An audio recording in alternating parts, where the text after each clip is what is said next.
नमस्कार। आज बात करेंगे इंडेक्स फंड।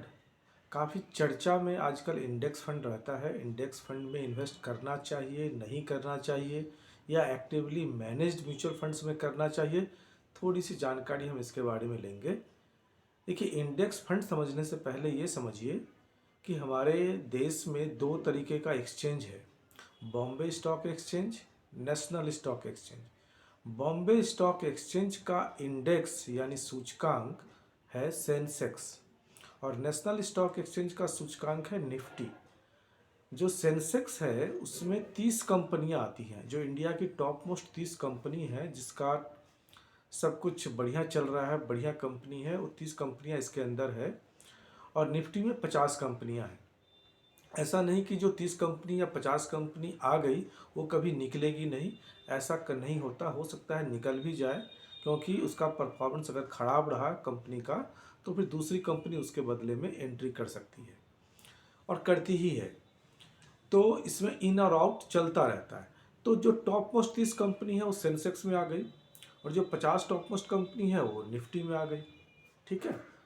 इसी का इंडेक्स, नेशनल स्टॉक एक्सचेंज का इंडेक्स है निफ्टी, बॉम्बे स्टॉक एक्सचेंज का निफ्टी इंडेक्स है सेंसेक्स। इंडेक्स वर्ड से ही निकल के आया इंडेक्स फंड। अब हमें इन्वेस्ट करना है इंडेक्स फंड में, तो हम किस में इन्वेस्ट कर रहे हैं? सेंसेक्स में इन्वेस्ट कर रहे हैं, या फिर हम निफ्टी का अगर इंडेक्स फंड ले रहे हैं तो हम निफ्टी में कर रहे हैं। आपने निफ्टी 50, निफ्टी 100, निफ्टी 250 इस तरीके से नाम सुना होगा। मतलब जिस तरीके से आप जिस कैटेगरी में आप इन्वेस्ट कर रहे हैं उसी में, अगर सेंसेक्स में हमने इन्वेस्ट किया तो उसी 30 कंपनी में इन्वेस्ट होगा। ये पूरी तरीके से पैसिव मोड में चलता है। एक बार सिस्टम जनरेटेड सिस्टम पर सेट कर दिया जाता है, फिर अपने आप ऑटोमेटिकली सिस्टम जनरेटेड ये चलता रहता है। इसमें कोई फंड मैनेजर का रोल नहीं होता, जनरली कुछ भी नहीं होता, क्योंकि ये जो पूरी तरीके से ह्यूमन ड्राइव से नहीं चलता, ये पूरी तरीके से सिस्टम जनरेटेड चलता है। इसमें और एक्टिवली मैनेज्ड जो फंड्स है उसमें दोनों में बेसिक डिफरेंस यहीं पे आता है। वो एक्टिवली मैनेज्ड होता है, ये पैसिव मैनेज होता है, लेकिन इसका एक्सपेंस रेशियो कम होता है एक्टिव मैनेज फंड के तुलना में। लेकिन इसके कुछ ड्रॉबैक भी है। ड्रॉबैक क्या है कि हो सकता है अचानक से कोई युद्ध छिड़ जाए, अचानक से कोई वायरस आ जाए, तो एक्टिवली जो मैनेज्ड फंड्स हैं उसका फंड मैनेजर उस जगह से हो सकता है पैसे निकाल के कहीं और शिफ्ट कर दे। इसमें ऐसा कुछ सिस्टम नहीं है, क्योंकि तो सिस्टम जनरेटेड ही है, कोई इसमें कुछ छेड़छाड़ कर ही नहीं सकता।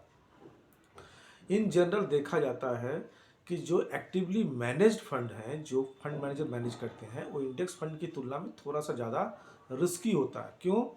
क्योंकि वो small cap, large cap, multi cap, हर तरीके के फंड्स में वो पैसे को डाइवर्टेड रखता है।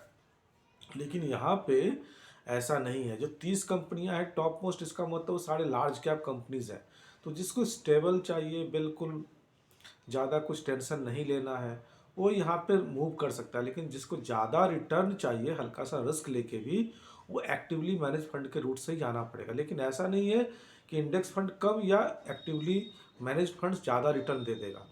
हो सकता है कभी ऐसा भी हो कि इंडेक्स फंड ही ज़्यादा रिटर्न दे दे, कुछ भी हो सकता है। लेकिन आपको ज़्यादातर देखा गया है कि एक्टिवली मैनेज फंड्स अपने इंडिया के माहौल में ज़्यादा अच्छा करता है।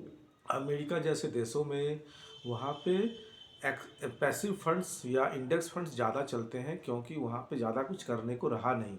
काफ़ी डिमांड बढ़ गया है इंडेक्स फंड का वहाँ पे। लेकिन अपने इंडिया के अंदर अभी भी इसका कल्चर नहीं है।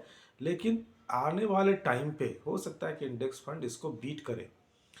आप जब भी इन्वेस्ट करें अपने फाइनेंशियल एडवाइज़र से बात करके, सलाह करके इन्वेस्ट करें कि कहाँ पे करना चाहिए और आपके लिए क्या सूट करेगा।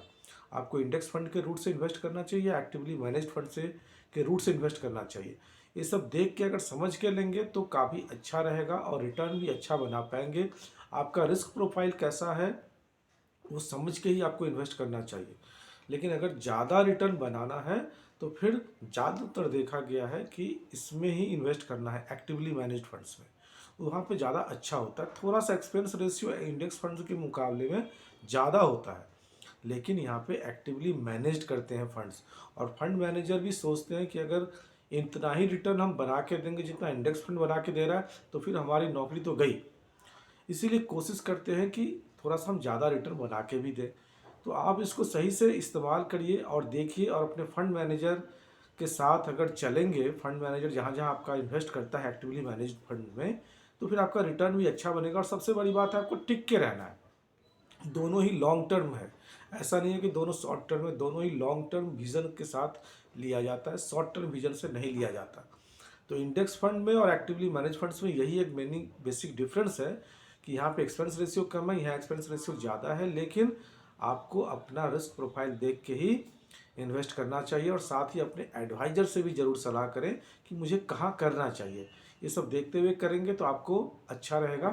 थैंक यू आज के लिए। अगर आपको अच्छा लगे तो प्लीज़ लाइक, शेयर और सब्सक्राइब जरूर करिए। धन्यवाद दोस्तों, धन्यवाद।